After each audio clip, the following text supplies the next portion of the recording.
पति आया रास्ते पर। इनकी ये आदत मेरी मुसीबत बन गई है। 1 घंटे पहले बताएंगी दोस्त आ रहे हैं खाने पर, और फरमाइश मटर पनीर, गाजर का हलवा, पराठे। पहले भागकर बाजार से सामान लाओ फिर पकाओ। मैं तो नौकरानी हूं ना, पत्नी तो मानती ही नहीं मुझे। मिताली अपने पति कुणाल की मेहमान नवाजी से परेशान थी। कुणाल हर दूसरे दिन किसी को खाने पर बुला लेता, कभी कॉलेज के दोस्त तो कभी ऑफिस का दोस्त, कभी पड़ोसी तो कभी बॉस, वो भी मिताली को बिना बताए। ऐसे में वो बेचारी परेशान होती रहती। लो आ भी गए इतनी जल्दी। मिताली देखो कौन आया है, मेरे कॉलेज के दोस्त चेतन, मदन, कार्तिक और रोहित। आज आपने अचानक खाने पर बुलाकर इतना बढ़िया सरप्राइज दिया है हमें। आपको सरप्राइज मिला और मुझे शौक। क्या कहा? कुछ नहीं, आइए बैठिए, खाना बस बनने ही वाला है। अरे अभी तक खाना बना नहीं? जी, घर में ना पनीर था, ना मटर, ना हलवे की गाजर, और आपने तो यही बनाने का ऑर्डर दे दिया था। बाजार गई, लेकर आई और उसमें देर हो गई। अरे कोई बात नहीं भाभी, आप खाना बनाना, तब तक हम दोस्त जरा गप्पे लड़ाते हैं। बेचारी मिताली, इतने कम टाइम में उसने इतना सारा खाना बनाया, लेकिन कुणाल उसकी तारीफ करने के बजाय कमियां निकालने में भी पीछे नहीं हटता। आज दोस्तों से मिलकर मजा आ गया, लेकिन तुम्हारे मटर पनीर ने मजा खराब कर दिया। क्या मतलब? मतलब ये कि मटर कच्चे रह गए थे और पनीर ग्रेवी से अलग तैर रहा था।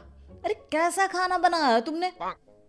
एक तो मैंने इतने कम टाइम में इतना खाना बनाया, मेरी तारीफ करना तो दूर, उल्टा मुझे सुना रहे हो। सुना नहीं रहा हूँ, समझा रहा हूँ। अगली बार खाना ठीक से पकाना। पक तो मैं गई हूँ पूरी तरह। अगली बार तुम किसी को बुलाओ तो जरा जल्दी बता देना।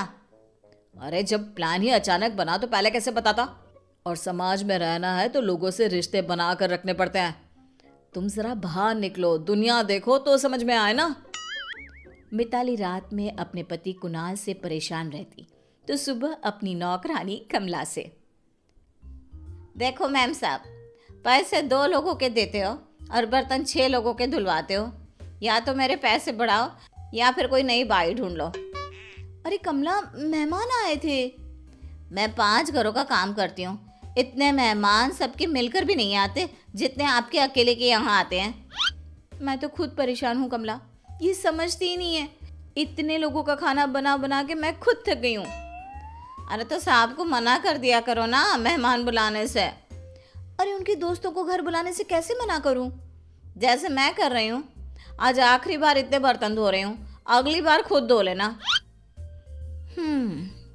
इस कमला की बात तो सही है। आज शाम को कहीं बाहर खाना खाने जाएंगे और वहां इन्हें शांति से समझाऊंगी। मिताली कुणाल के घर आने का इंतजार करने लगी, लेकिन कुणाल के घर आने से पहले ही उसका फोन मिताली के पास आ गया। हेलो, आप कहाँ रह गए? ऑफिस से निकले नहीं है क्या अब तक? यही बताने के लिए तो फोन किया है। ऑफिस से निकलने वाला था, तभी पता चला कि बॉस की वाइफ बाहर गई हुई है। अब वो कहाँ बाहर खाना खाने जाते हैं। तो मैंने उन्हें डिनर पर इनवाइट कर लिया है। प्रमोशन के लिए बॉस को इम्प्रेस करने का अच्छा मौका है। तुम ना कुछ स्पेशल बनाना, ठीक है? सवाल कुणाल की जॉब का था तो मिताली मना भी नहीं कर पाई और बेमन से लग गई काम पर। अरे 1 चपाती और लीजिए ना बॉस। और बॉस कितना खिलाओगे भाई? अभी तो शुरू हुआ है। मिताली जरा गुलाब जामुन तो लाना।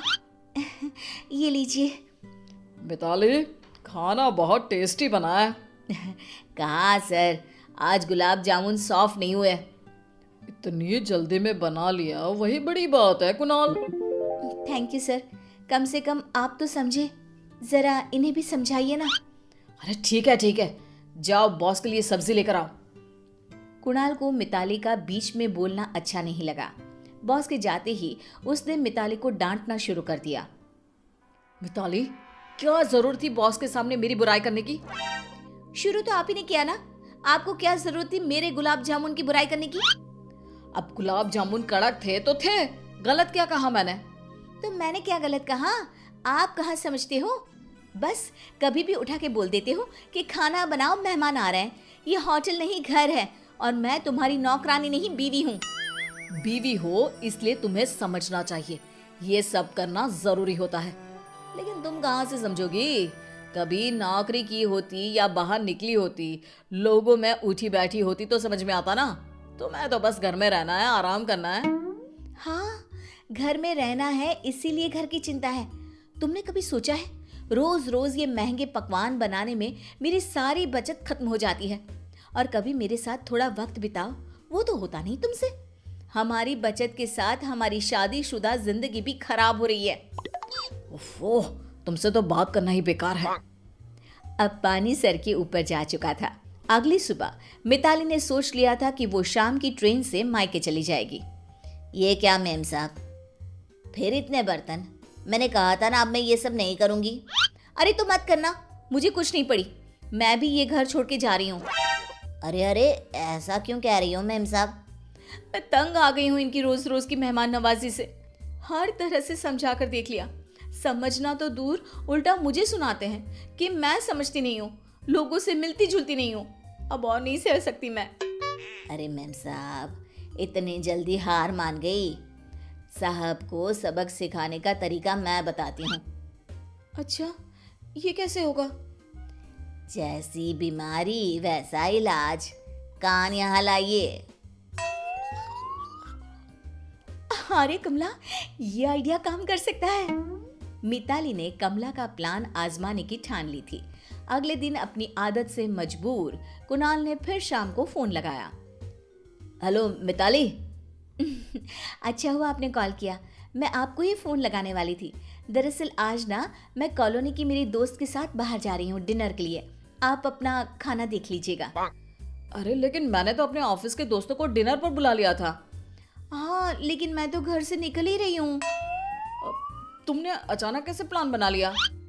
आप ही ने तो कहा था ना कि मुझे बाहर जाना चाहिए, समाज में उठना बैठना चाहिए, तो बना लिया प्लान। अच्छा रखती हूँ, हाँ, लेट हो रहा है। कुणाल को बुरा तो लगा, लेकिन मिताली को कुछ बोल नहीं पाया। आखिर कहा तो उसी ने था ना, सामाजिक बनने को। अगले कुछ दिनों तक ऐसा ही चलता रहा। कभी मिताली अपनी सहेलियों के साथ बाहर चली जाती, तो कभी डिनर के वक्त घर पर किटी पार्टी रख लेती। सुनिए, आज मेरी सहेलियों को घर पर बुलाया है। आप ना आते वक्त पनीर, भिंडी, मटर, काजू बर्फी, रबड़ी और जूस की बोतल भी ले आना। लेकिन आज ऑफिस में बहुत काम था, मैं थक गया हूँ।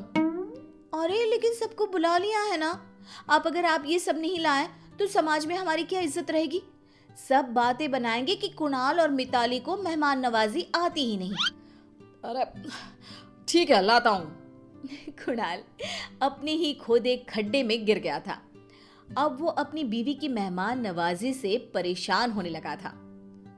मैं सोच रहा था रविवार कुछ अलग करते हैं, हमेशा क्या दोस्तों के साथ घूमना। मैं भी यही सोच रही थी, इसलिए मैंने अपने मामा मामी और उनके बच्चों को इनवाइट कर लिया है। रिश्तेदारों से संबंध अच्छे रखना भी तो जरूरी है ना। ये सुनकर कुणाल ने अपना आपा खो दिया। अरे कमाल करती हो तुम, मुझसे बिना पूछे तुमने कैसे बुला लिया? मैं थक गया हूँ तुम्हारी इस रोज रोज की मेहमान नवाजी से। मेरे लिए तो तुम्हारे पास वक्त ही नहीं है। कभी महिला मंडल तो कभी सोसाइटी की किटी पार्टी, कभी तुम्हारी बचपन की सहेली और अब ये रिश्तेदार। तुम्हारा एक पति भी है, ये याद है तुमको? तुम्हें याद रहता था कि तुम्हारी एक पत्नी भी है, जब तुम रोज किसी न किसी को घर पर खाने पर ले आते थे या दोस्तों के साथ बाहर चले जाते थे? तुमने सोचा था मेरे बारे में कि मुझे कैसा लगता होगा? बस खाना ही बनाती रहूं मैं। जब खुद पर बीती तो कुणाल को मिताली की बातें समझ में आने लगी। वो चुप हो गया। मेहमान नवाजी हो या सामाजिक व्यवहार, अति हर चीज की बुरी होती है। हर चीज का संतुलन जरूरी होता है। मैंने ये सब आपको सबक सिखाने के लिए ही किया है। तुम सही कह रही हो मिताली, मैं गलत था। मैंने कभी तुम्हारे बारे में सोचा ही नहीं कि तुम इतना सब कैसे करोगी। तुम क्या चाहती हो, तुम्हारा मन क्या है। मैं फिर कभी ऐसा नहीं करूंगा।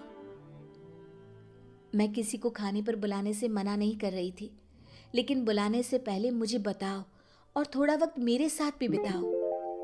आखिर कुणाल की समझ में आ गया कि समाज और परिवार में संतुलन होना जरूरी है।